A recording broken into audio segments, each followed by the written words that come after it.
Hello mga ka-farmers, maayong adlaw niyong tanan. Niyami sa amo ang umahan. Nami sa gamayng farm namo.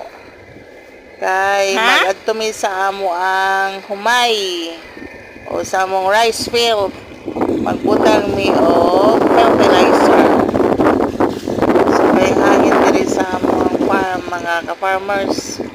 Parang ako ang habibi. Naglaka na siya.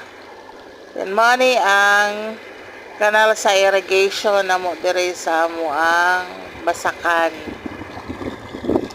Sumsad kayo ang tubig karon mga ka-farmers sa kanal. Money amo ang rice field din niya. Amo ang humayan. Tapos ang akong duha ka kanding. Ang mga kasagingan nga wala pa'y limpyo tungod kay nabisi sa basak.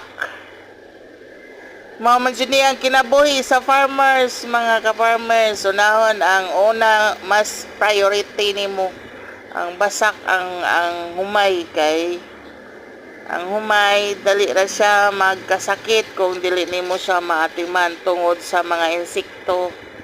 Ayun na asay days nga tagal kung kanusa ka maghatag og fertilizer, kanusa sa nimo i-transplant.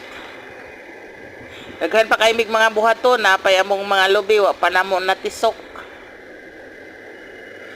Dili pahuway sa mi kadiyot kay tungod sa kainit pod sa panahon. God bless you mga ka-farmers and happy watching.